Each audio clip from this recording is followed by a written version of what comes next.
हमेशा पीवाईक्यूज को रखता हूँ। पीवाईक्यूज का क्या मतलब है?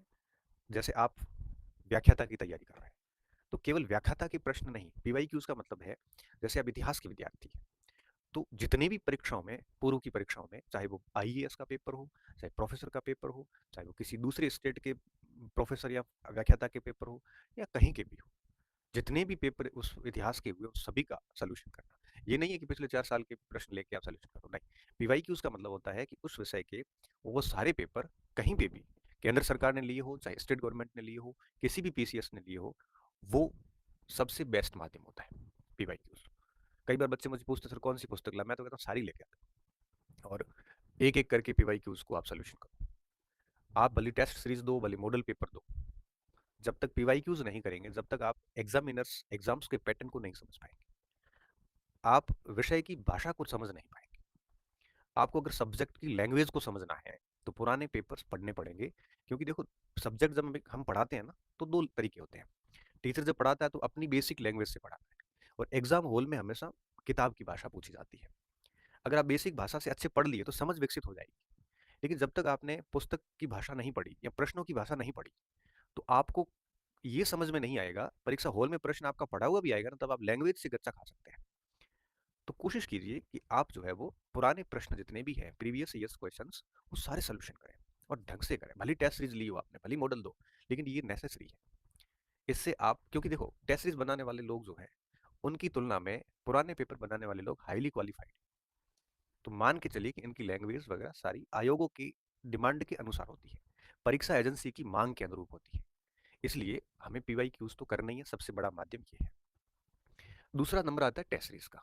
देखो, टेस्ट सीरीज देना कोई नेसेसरी नहीं है जैसे पीवाई क्यू है। टेस्ट सीरीज आपकी चॉइस के ऊपर है, आप देते हैं तो ठीक है, नहीं देते हैं तो भी कोई इश्यू नहीं।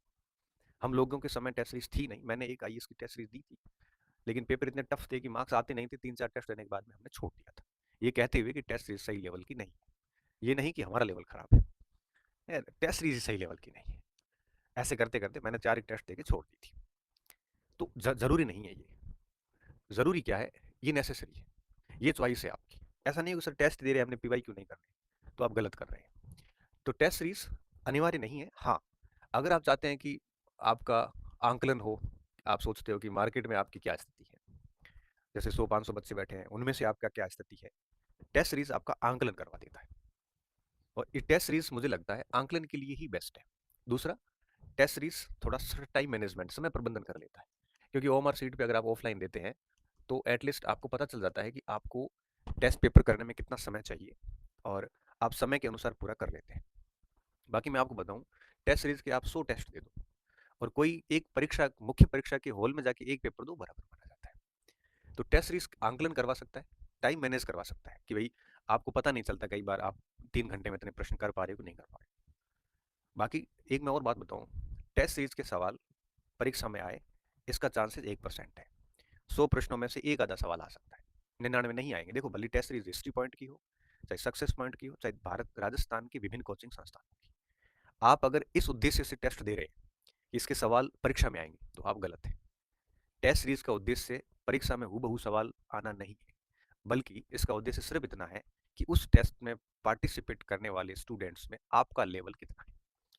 इसमें आपकी तैयारी का लेवल चेक हो जाता है, और आपके साथियों में आपकी स्थिति क्या है इसका पता चल जाता है। बस, इससे अधिक टेस्ट सीरीज का कोई महत्व नहीं। इसलिए मैं कई बार कहता हूँ कि टेस्ट सीरीज की स्कोर को, जो आपका स्कोर होता है, उसको आप मन और दिल पे मत लो। क्यों? क्योंकि एक एक क्योंकि टेस्ट सीरीज आपको पता है एक ही सब्जेक्ट के 40-40 टेस्ट लेते हैं, एक एक टॉपिक से कई बार 20-20 प्रश्न बनाने पड़ते हैं, तो स्वाभाविक है पेपर हार्ड बनते हैं। मेरी शिकायत भी आती है कि सर आपके पेपर हार्ड बनते हैं। बनते, मैं क्या करूँ, ऑप्शन कुछ नहीं है। अब मुझे एक छोटे से टॉपिक, राजस्थान में कृषि, उससे 20 प्रश्न बनाने, तो हार्ड ही बनेंगे ना, क्या कर सकते हैं। तो हार्ड बने तो सबका स्कोर कम हो जाएगा ना, तो आपका तो आंकलन हो जाएगा, आप साथियों में कहाँ स्टैंड कर रहे हैं। इसलिए मैं कहता हूँ इसका स्कोर को दिल पे नहीं लेना चाहिए, बस सोल्यूशन कर लो, साथियों से अपना आंकलन कर लो, और अपने साथियों में आप अगर 20वें स्थान पे हैं, तो कोशिश करो कि आप आगे 15वें पे हो, कोशिश करो कि आप 10वें पे चले जाओ। धीरे धीरे अपनी रैंक को ठीक करने की कोशिश करो, आंकलन होता रहता है, इससे ज्यादा कुछ नहीं है। बाकी अगर आप ये सोचते हैं कि नहीं, ये मेंस परीक्षा में पेपर में प्रश्न आएंगे, तो बहुत गलत सोच रहे हैं आप। एक और बात, टेस्ट सीरीज के लेवल का और एजेंसी की परीक्षा के लेवल का, चाहे आयोग हो, चाहे आरएमएसपी हो, चाहे यूपीएससी हो, कोई लेवल मैच नहीं करता। क्यों? क्योंकि देखो, हम जो टेस्ट बनाते हैं हमारे जो लोग हैं, ये कितना भी बना दें, आरपीएससी के लेवल को मैच नहीं कर पाता। और आरएमएस भी है, उसके लेवल को भी मैच नहीं कर पाता, क्योंकि वो लेवल बहुत कम है, टेस्ट सीरीज का लेवल बहुत हार्ड रहता है। तीसरा, कोचिंग सेंटर्स वगैरह जो होते हैं, हम लोग भी जनरली हम हमारे सोर्सेज का यूज लेते हैं। अब जरूरी नहीं कि आरपीएससी और आरएमएस भी आपकी सोर्स हमारी सोर्स के अनुसार पेपर बनाए। तो थोड़ा सा टेस्ट सीरीज का रहता है कि टेस्ट सीरीज का और आयोग का या आरएमएसपी का आपस में बहुत अच्छा रिलेशन है नहीं। इसलिए मैं कह रहा हूँ कि इसको आप केवल और केवल समय प्रबंधन और आंकलन के उद्देश्य से दे सकते हैं, और बाकी थोड़ा बहुत अभ्यास हो जाता है, इस बहाने थोड़ा सा आपका शेड्यूल बन जाता है। इससे ज़्यादा इसका कोई फायदा नहीं है। बाकी स्कोर पेपर में सवाल आना करना, ये दिमाग में लाना नहीं है। तीसरा जो माध्यम है वो है आपके मॉडल पेपर, 10, 20, 30 आते हैं। अब मैं इसको बहुत अच्छा स्रोत मानता नहीं। क्यों? क्योंकि मॉडल पेपर में फिर वो पेपर का कोई लेवल भी नहीं होता, और यही बातें इसकी टेस्ट सीरीज की होती है। तो अब मैं, आप मुझे कहोगे सर हमें आप बता दो इसमें क्या करना चाहिए, तो मैं अगर आपकी जगह इस दौर में होता तो पीवाई क्यूज को तो पूरा ही जोर दे देता, और साथ में एक आधी टेस्ट सीरीज ले लेता, ताकि मार्केट में मुझे पता चले कि मेरा लेवल क्या है, मुझे और काम करने की जरूरत है कितनी है। आंकलन हो जाता ना। जैसे आप एथलेटिक्स हो, 100 मीटर के, आप अगर साथियों के साथ दौड़ेंगे नहीं, तो आपको पता नहीं चलेगा कि आपका लेवल कहाँ पे है, आपको और कितना इंप्रूव करने की आवश्यकता है।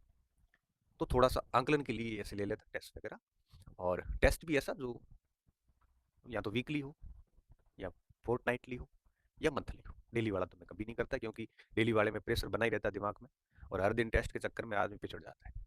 बड़ा बड़ा क्लियर फंडा, मैंने इसके ऊपर एक बार आर्टिकल लिखा था, तो सूरतगढ़ के लोग सारे नाराज हो गए कि आपने ऐसा क्यों लिखा। मैंने मेरा अनुभव लिखा था, क्योंकि मैं डेली टेस्ट सीरीज के खिलाफ रहा हूँ, हमेशा से खिलाफ रहा हूँ। डेली टेस्ट की बजाय 7 दिन में एक देते ठीक है, नहीं तो डेली, हालांकि कुछ बच्चों को डेली टेस्ट अच्छा लगता है, तो उनको दे देना चाहिए। मैंने मेरा मत बताया था कि डेली टेस्ट में क्या होता है, सुबह से शाम माइंडसेट में ही रहता है टेस्ट देना, टेस्ट देना है।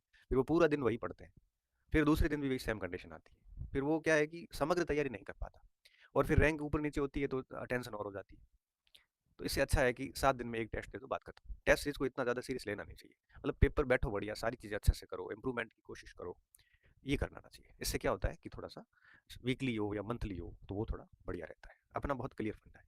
दूसरा क्या होता है, टेस्ट सीरीज में अगर आप अपने कंटेंट सजेस्ट करते हो कि इसी को पढ़ के टेस्ट देना है, तो मैं उसके भी खिलाफ रहता हूँ, क्योंकि हर बच्चा अपनी सामग्री पढ़ने के लिए स्वतंत्र है। अब मैं जैसे हिस्ट्री पॉइंट का टेस्ट ले रहा हूँ, या सक्सेस पॉइंट ले रहा है, कोई भी ले रहा है, उनको कहा होगा कि बच्चा जो पढ़े वो पढ़ो, और आपको भी सक्सेस पॉइंट, हिस्ट्री पॉइंट के कंटेंट से पेपर बनाने की आवश्यकता नहीं, आपको फ्री हो, आप बुक से बनाइए, आरबीएससी, एनसीईआरटी सब सहारा लीजिए। टीम बनाती, देखो मैं तो नहीं बनाता, मैं लास्ट में वेरीफाई जरूर करता हूँ, पेपर के लेवल सच में हार्ड होते हैं, पर मैं कहता हूँ भाई हार्ड रखिए, और तो क्या कर सकते हैं, हार्ड है सबके लिए, आंकलन ही हो रहा है। तो टेस्ट सीरीज में ऐसा हो कि कंटेंट के लिए आप स्वतंत्र हो।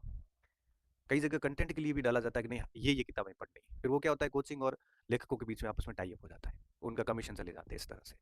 तो मैं हम कभी भी इस बात के पक्ष में नहीं हूँ कि हाँ ये पढ़ा जाए। हाँ, सजेस्टेड बुक ले सकते हो कि भाई ये सजेस्टेड पुस्तक है, इनमें से आप है वो पढ़ सकते हैं, और मुझे लगता है कि आजकल सब स्टूडेंट को पता है कि किसके लिए क्या क्या पढ़ना है। बस आप टेस्ट ले लो, बाकी चीज़ें हस्तक्षेप बच्चे की सामग्री में नहीं करना चाहिए। और बच्चों को भी मैं यही कहता हूँ कि टेस्ट दे दीजिए, भूल जाइए कि क्या है क्या नहीं, स्कोर कम है तो कोई बात नहीं, आंकलन कर लो थोड़ा और, इस तरह से ये टेस्ट सीरीज। तो मैं आपकी जगह होता, तो जैसे मान लो मुझे 4 घंटे देने हैं, या अभ्यास जैसे करना है, तो अभ्यास का 90% टाइम मैं पीवाई की उसको देता, 10% टाइम मैं टेस्ट सीरीज को देता, इस पे समय खराब नहीं करता। क्लियर?